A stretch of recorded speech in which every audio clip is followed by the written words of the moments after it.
综艺上，我和绿茶女星被要求打电话给影帝，让他祝自己生日快乐。绿茶女星楚楚可怜道：“这样会不会不太公平？毕竟景之哥哥是我亲表哥，可影帝他小姨明明是我，我咋不知道我还有这么个大闺女？”我叶青青，黑料缠身的18线小胡咖。前几天一段视频爆出，我被拍到和影帝傅景之一同进出豪宅，我亲密地摸着影帝的头，影帝满脸抗拒。一时之间，我被全网爆黑，乌泱乌泱的黑粉攻陷了我的微博。叶表想红想疯了吧？这已经是性骚扰了。叶表请自觉滚出娱乐圈。景之哥哥好惨啊，表情已经那么抗拒了，叶表难道看不出来吗？什么档次，还敢蹭我们景之哥哥的热度，还有很多只可意会，关键词都被屏蔽的评论。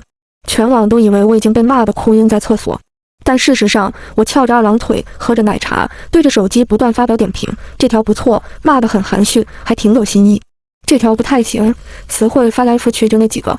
这条骂得也太脏了。经纪人于姐一脸苦笑，看着这些恶评发愁。小祖宗，你心真大，你风评都这样了，还有心思看评论呢？我继续刷评论，就我这个风评，还有下降的空间吗？于姐陷入沉思。你这样说似乎也有道理，但是人不能，至少也不应该这么摆烂。我知道于姐在担心啥，因为我在摆烂的时候，我的对家小花徐莹莹却在努力。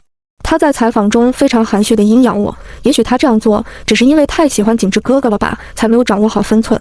毕竟不是每个女孩子都像我的粉丝宝宝们一样矜持的，话里话外，徐莹莹都在影射我不懂分寸。没有女孩子家的矜持，就默默地抬了粉丝，为自己圈了一波好感。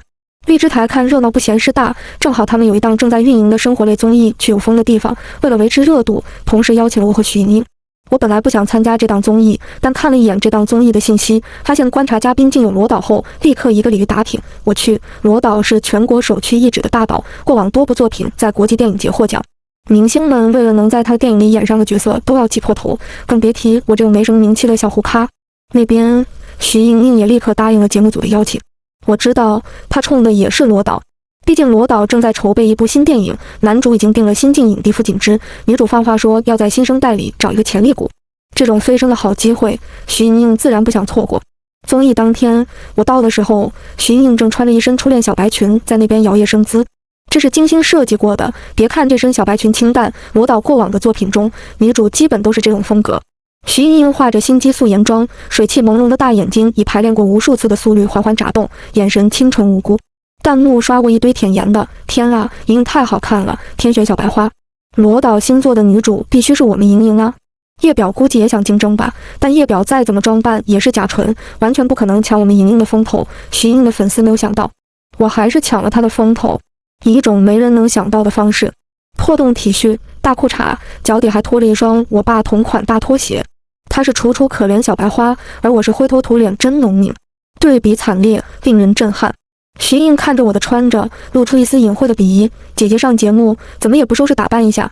还是你觉得这节目不配你打扮？说完后，徐莹仿佛大梦初醒。哎呀，姐姐，我不是那个意思。我只是想好心提醒你，我说话直，你别介意。弹幕热闹起来，还是我们女儿懂事，不像那个叶表，一点都不尊重节目组。不是吧？不是吧？不会有人没有任何代言，只能穿破衣服吧？无非是怕打扮了也比不过我们女儿，所以故意穿的朴素，免得自取其辱。每日一变，叶表滚出娱乐圈。我一脸天真无辜地看着主持人，请问节目组是对着装有要求吗？主持人一脸为难，这倒是没有。徐莹心有不甘，但是也不好发作，只好咬着嘴唇，一言不发。简单的梳洗过后，我和徐莹莹被安排了一个午间闲谈。这次我换了一件海绵宝宝的 T 恤，衣服上海绵宝宝呲着2颗大牙，没心没肺地笑着，下半身则搭配了一件猛男必备潮流小花裤。徐莹莹也换了另外一套碎花裙小坎肩套装，显得她皮肤白皙，脖颈纤细。主持人的表情有些抽象，徐莹莹的表情更加抽象。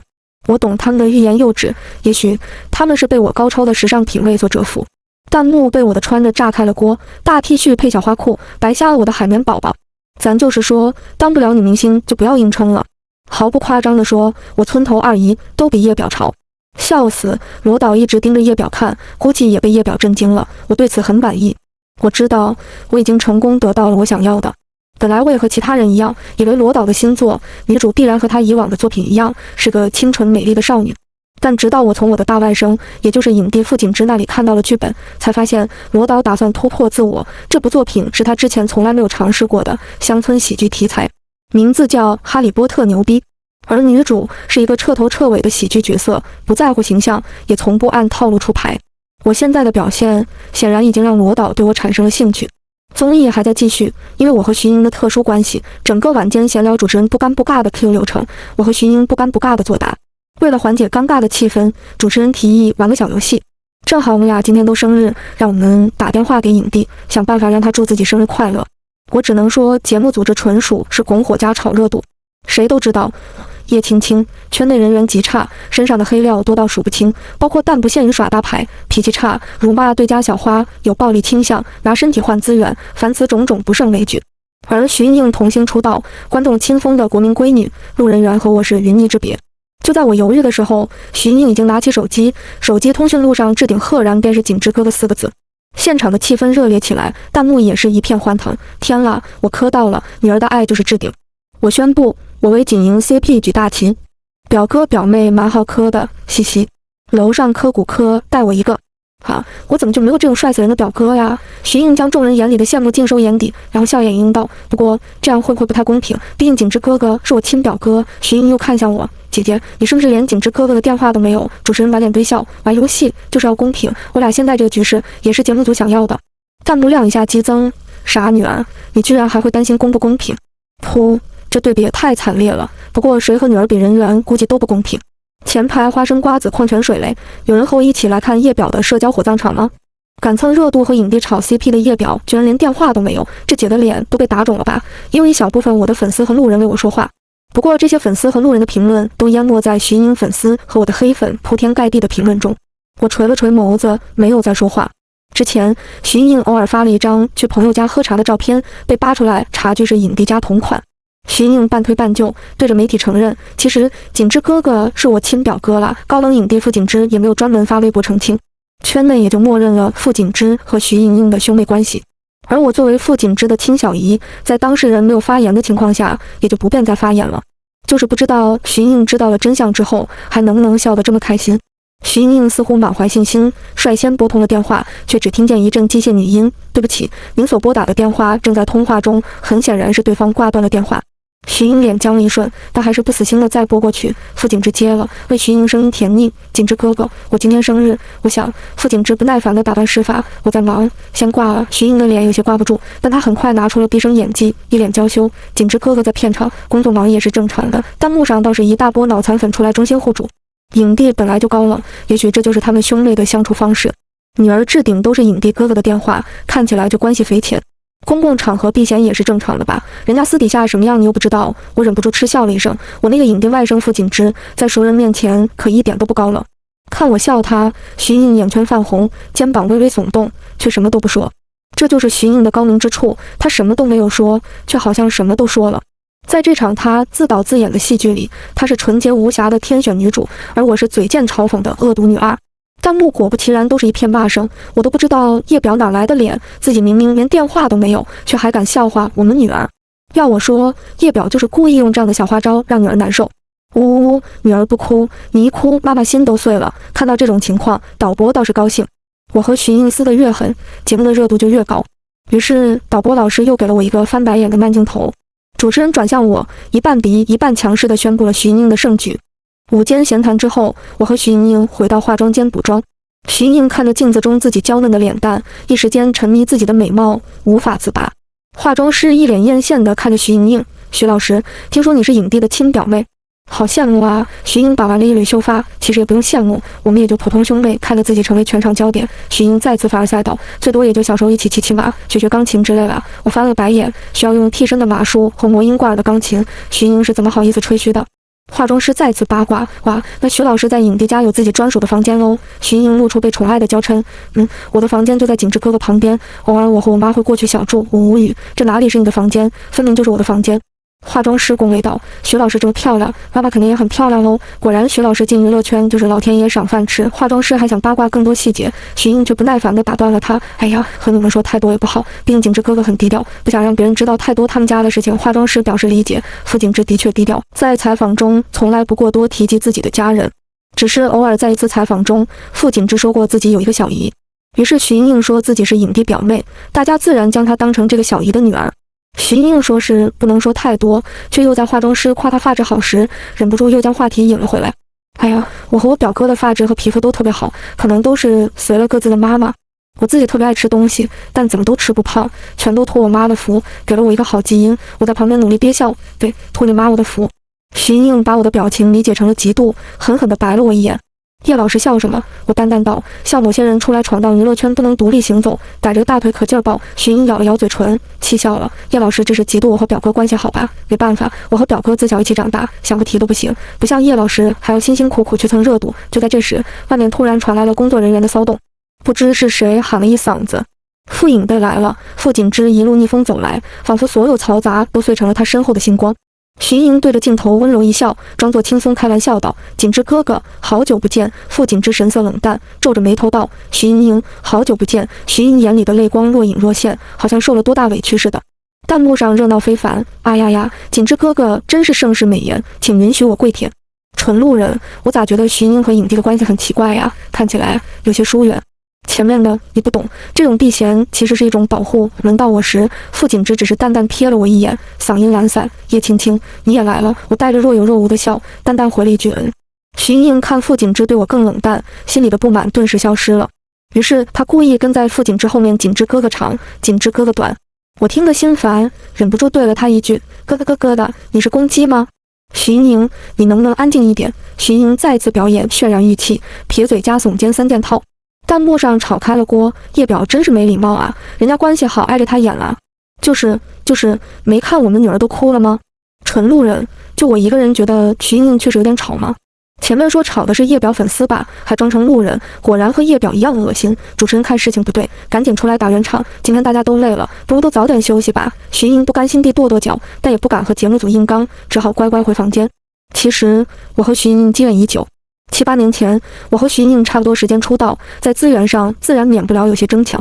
当年我俩并称并队双输，徐莹莹心高气傲，对此一直耿耿于怀。那会儿我们都才18、19岁，徐莹莹所能想到的最厉害的招数，无外乎在片场破我的裙子，合照时抢了 C 位。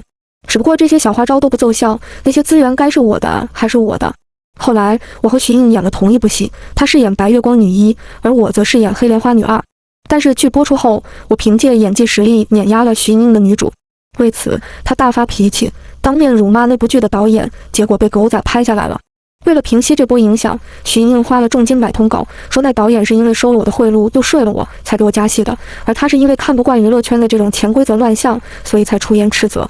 通稿买的多了，真的有很多吃瓜群众相信他，开始跟着骂我。徐莹莹尝到了甜头之后，各种买通稿的骚操作自然越来越多。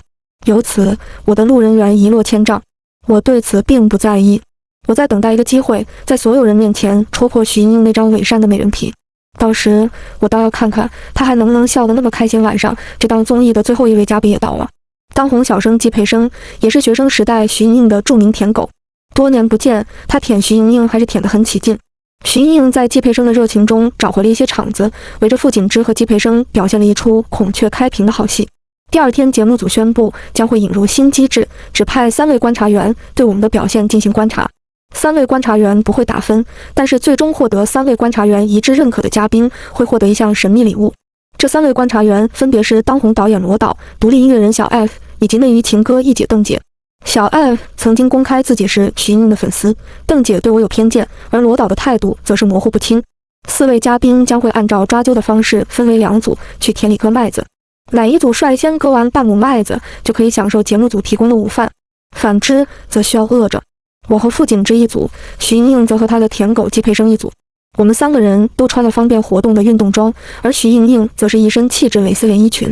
听到今天的行程竟然是割麦子，徐莹莹的表情有一瞬间的崩坏。她今天特意早起了3个小时做妆造，而且如果我没猜错的话，她的行李箱里带的全是各种裙子小高跟。徐莹莹突然想起了我，梨花带雨地看着我，姐姐，你借我一件衣服好不好？我大方地打开衣柜，只见里面赫然是海盗船长同款帽子、旺仔牛仔上衣、王国之泪滑翔紧身裤、迪拜土豪同款长袍，当然还有各种海绵宝宝派大星的上衣。我真诚地邀请徐莹莹挑，随便挑。徐莹莹仓皇地婉拒了我，然后火速逃离了现场。弹幕上已经笑发财了，我以为这姐是扮搞笑，没想到她是真搞笑。叶表故意的吧？这里面哪有我们女儿能穿的衣服？我作证，她应该不是故意的。如果我没看错的话，他今天穿的应该是漩涡鸣人同款套装。这哪是衣柜，分明是我们二次元的理想之柜。看到我的衣柜，罗导露出了一抹微不可见的笑意。最终，徐莹莹还是穿着她的蕾丝裙，和搭档季佩生一起去割麦子。刚到田里，徐莹莹就开始拿起麦穗开始拍照。她对着镜头开始摆出各种可爱的姿势，弹幕是一片夸奖：女儿太可爱了，我心中的田园文天选女主。女儿这张照片简直就像我的旅行青蛙给我寄来了照片。不愧是天生大小姐，女儿就算在田野里也闪闪发光。季佩生提醒徐莹莹要赶紧开始割，要不然半亩麦子很有可能割不完。徐莹撇了撇嘴，不甘心地说：“放心了，我待会儿就去割。”似乎是觉得自己这句话有些不妥。徐莹甜甜一笑，再说：“就算我割不完，不是还有你吗？”后面的这句话成功地取悦了季佩生，他顿时干劲满满，投入了割麦子大业中。徐莹莹在自拍了好久之后，终于想起来割麦子。他一会儿嫌弃天气太热，一会儿说麦子划伤了自己的手，反正就是不愿意弄脏自己的妆造。季佩生在他左一句“我可是千金大小姐”，右一句“我妈在家从来不让我干这些”中，也逐渐感到厌倦。相对于他们，我和傅锦之算是好很多。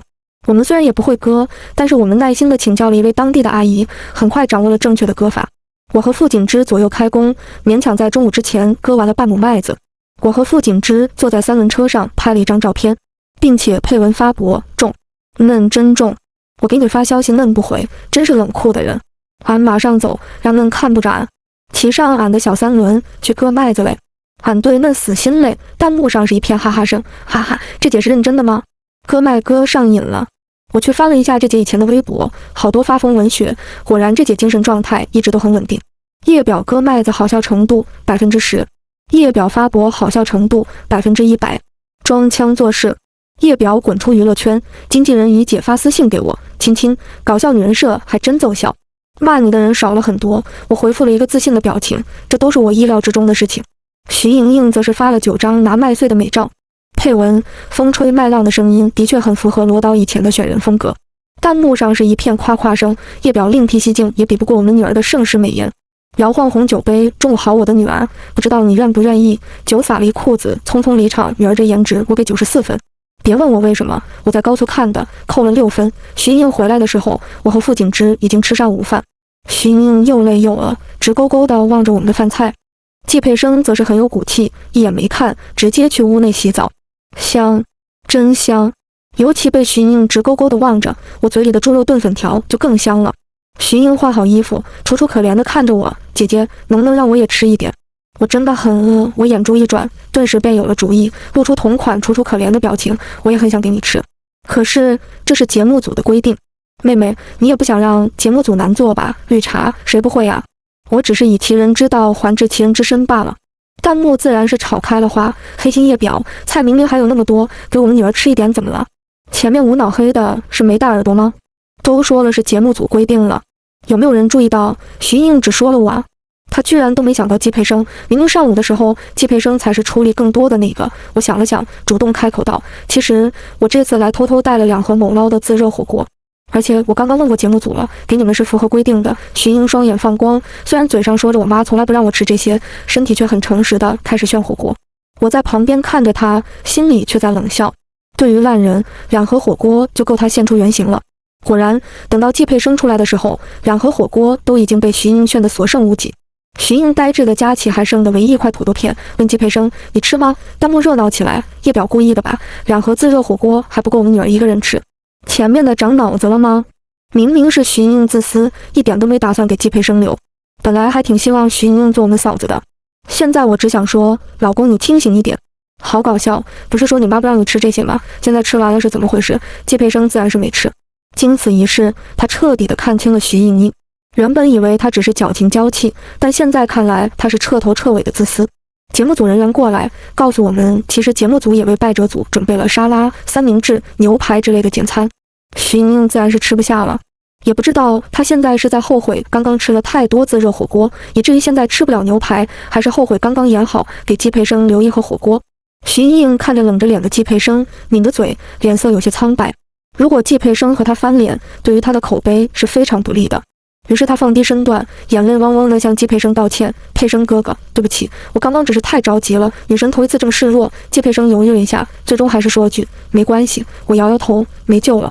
放下助人情节，尊重他人命运。以前我也曾经提醒过季培生徐莹莹不是什么清纯无辜小白花，但是季培生不信，还反手拉黑了我，觉得我是嫉妒他。下午走完常规的闲聊流程之后，节目组让我们2组分别选择一个最想感谢的人。徐莹莹和季培生商量后选择了粉丝。徐莹紧握着话筒，一路走来，最感谢的是各位粉丝宝宝。徐莹莹露出清纯无辜的眼神，虽然我们今天上午吃了很多苦，但是你们的支持一直温暖着我们，支持着我们闯过所有的难关。我想对所有的影子和花生们说，遇到你们是我们一生的幸运。虽然徐莹莹有些矫揉造作，但毫无疑问，粉丝们就是吃这套。弹幕上的粉丝们疯狂地发泄着自己的感动。莹莹放心飞，影子永相随。女儿，我懂事的女儿，全世界最好的配生哥哥。花生们集合了，为哥哥吃，为哥哥狂，为哥哥哐哐撞大墙。有没有人觉得季培生和徐莹莹也挺配的呀？先科为敬，我为配莹 CP 举大旗。轮到我和傅锦之时，我们交换了一个眼神，然后我举起了话筒。我们最感谢的人是上午那位教我们割麦子的阿姨。徐莹强忍着笑意，仿佛在无言地宣告着自己的胜利。我继续说，没有阿姨，我们甚至都不能割完麦子吃饱饭。我们总以为阿姨们的生活是诗意田园的生活，但是实际上阿姨们的生活确实是弓起的背和塌下的腰，是手上粗糙的老茧和脚底磨起的血泡，是奔波在不同季节不同土壤的日复一日的辛苦。所以我们想感谢阿姨，也感谢千千万万像阿姨一样朴实的农民。我说完这番话，弹幕直接爆了，格局，这就是格局。青团们挺起腰杆，这波我们轻轻在大气层。我老家农村的，听到这话真的很感动了。神气什么呀？没准这就是页表提前备好的台词。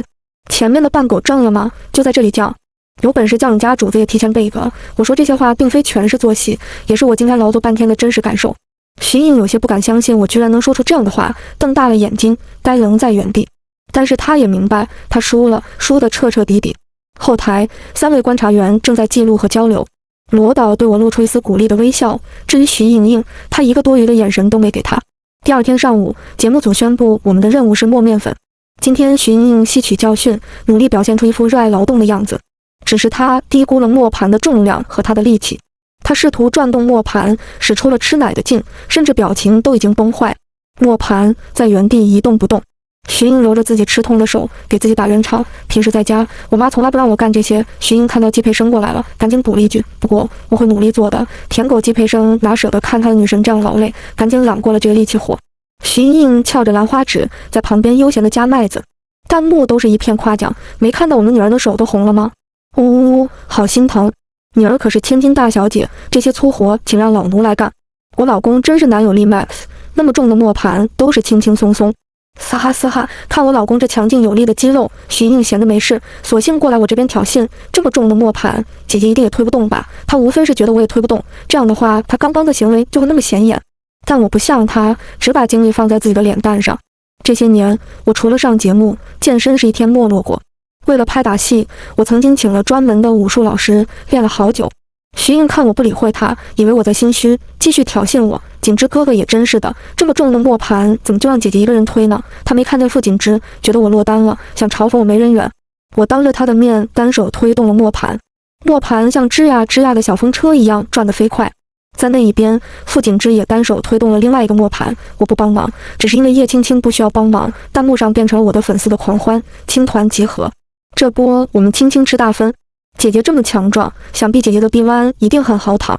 锦之哥哥好帅呀，单手推磨盘。徐莹莹这个弱鸡，不会以为所有人都和她一样不锻炼吧？有没有可能这是一档健身节目，名字就叫大力女小弱鸡？徐莹莹原本狠狠地看着我，但不知为何她的目光飘到了台下，有些魂不守舍。我顺着她的目光看下去，是一位朴素的中年阿姨。中年阿姨一直看着徐莹莹，满眼都透露着温暖和爱意。这个节目本来就是在山村拍摄，偶尔也会有村民和游客过来围观。一般只要他们不影响拍摄，节目组也不会刻意驱赶。我看着阿姨的脸，总觉得有些熟悉。傅锦之没说什么，但他的目光中好像掩藏着什么更深的东西。之后，在摄像头看不到的地方，傅锦之带着我去看望那位中年阿姨。在他们的寒暄中，我知道了事情的始末。中年阿姨姓徐，早年在傅锦之家做保姆。徐阿姨中年丧夫，她一个人含辛茹苦把徐莹拉扯大。傅锦之小的时候曾经遭遇过一场火灾，是徐阿姨拼命把她救了出来。所以傅锦之一直很亲近徐阿姨，对徐莹莹也是诸多忍让。我和徐阿姨只见过寥寥几面，所以印象并不深刻。我也并不知道徐莹莹就是徐阿姨的女儿，只是徐莹莹对于这个亲妈却是很避讳，反而时不时地仗着恩情，厚着脸皮去傅景之家串门。这就是那张所谓去朋友家喝茶的照片。傅景之本人并不冲浪，所以对于外界表哥表妹的传言并不清楚，而且就算知道，多半也会看在徐阿姨的面子上忍让一二。徐姨活得通透，很多年前和徐莹莹断了联系之后，也没有去找过她。只是这次她在这里打工，徐莹莹来这里拍节目，一步之遥，母亲的心终于按捺不住，只好在台下默默地看着她。我不知道的是，我们走后，徐莹莹大哭大闹，让徐阿姨永远不要出现在她的生命中。下午是常规的聊天环节，席间谈及家人。徐莹莹一如既往的吹嘘，我妈和我姨妈感情可好了。小时候我都是在姨妈家度过的，我对于她这种往自己脸上贴金的行为十分无语，但我知道好戏马上就上演了。主持人提议让我们直接视频连线，给家里人打电话。首先打电话的是季培生，视频中他的妈妈正在马尔代夫度假，看上去温婉又年轻。轮到徐莹莹了，徐莹有一瞬间的慌张，马上掩饰说自己的家人正在国外忙生意，抽不开身。主持人表示理解。弹幕上粉丝有些不满，还想看看女儿的妈妈呢，看来没机会喽。女儿的妈妈一定是那种超强的女强人。话说徐莹莹为什么不愿意打电话呀？会不会家庭关系不太好啊？前面的别瞎说，我们女儿这么可爱，一看就是幸福家庭出来的孩子。傅景之拨通了视频聊天，我姐温柔的声音传来：“喂，景之，在外面录节目吗？在外面要注意身体，不要太累，听到没？”傅景之温柔的回应道：“我知道了，妈。你和我爸也要注意身体。”徐莹原本坐在那边，不知道什么时候挤进了傅景之的屏幕中。我姐虽然有点不情愿，但还是勉强应付了一声：“徐莹莹，你怎么在这里？”徐莹谄媚堆笑：“姨妈，我和景之哥哥在录同一档节目。”徐莹很聪明，她知道我姐是那种生性宽厚、不擅长当众撕破脸皮的人。我姐顾及到上节目，没有当众拆穿她，只好淡淡回了一句：“那你好好录。”徐莹满脸谄媚：“姨妈你也注意身体。”弹幕上都是一片彩虹屁。景之哥哥的妈妈好美啊，不愧是一家人。婆婆你好，我是你素未谋面的儿媳妇。原来徐莹真是影帝表妹，都叫姨妈了，怎么办啊？又想刻骨科了。我看得想笑，一口一个姨妈，也不知道徐莹脸皮怎么这么厚。没关系，我姐不好意思拆穿的，我来拆穿。傅景之把手机镜头挪到我这边，我姐顿时惊喜道：“青青，你也在？景之这孩子也真是的，和小姨一起录节目，怎么也不告诉我一声。”我喊全家人一起看，我姐总是这样，一直默默地支持我。我演的所有电视剧、电影，哪怕只出场几分钟，我姐都会叫上全家人一起看。她总说我年纪小，性子倔，干这一行会吃苦头。在苦劝无果后，她选择默默的支持，板着脸嘱咐傅景之照顾我这个只比她大几岁的小姨。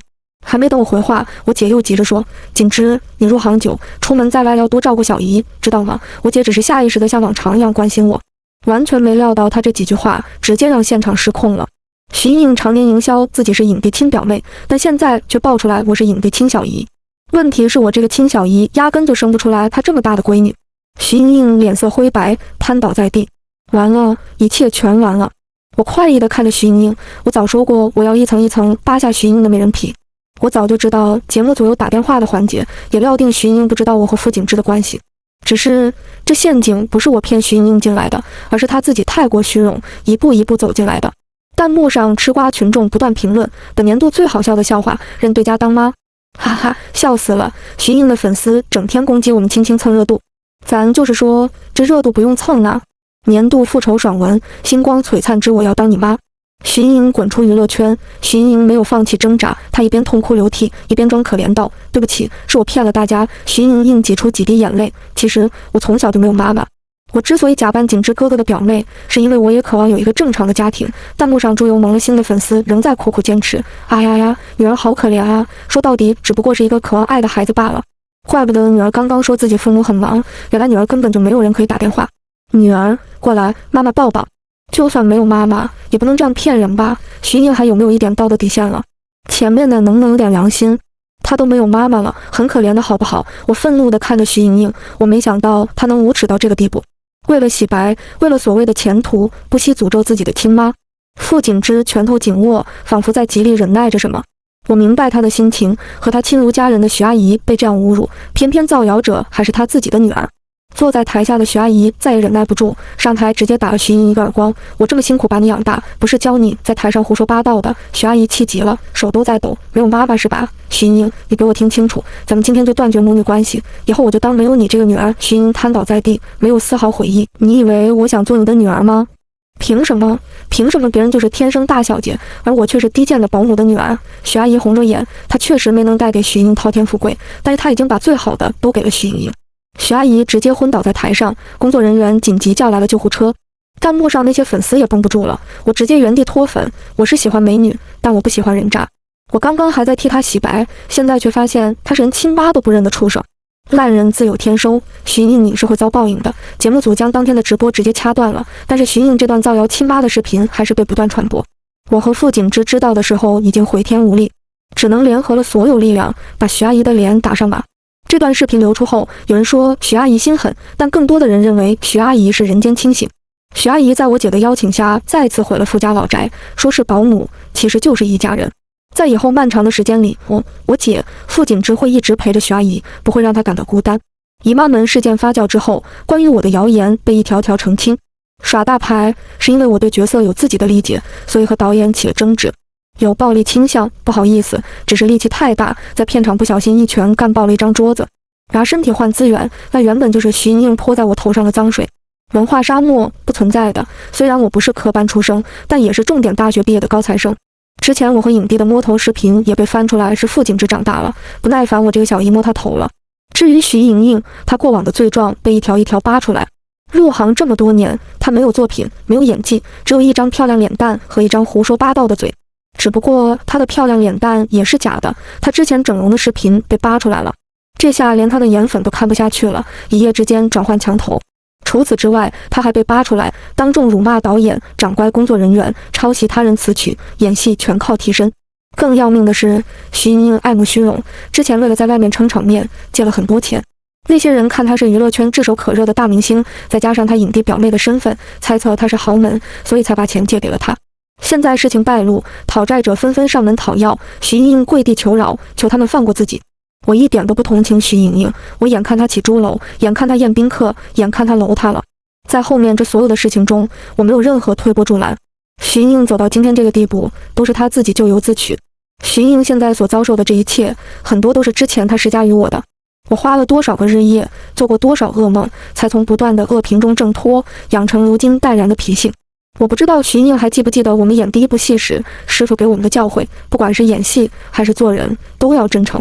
后来，我也如愿获得了节目组的神秘礼物，顺利出演了《哈利波特》牛逼的女主角，并且依靠这部电影成为了当之无愧的百花影后。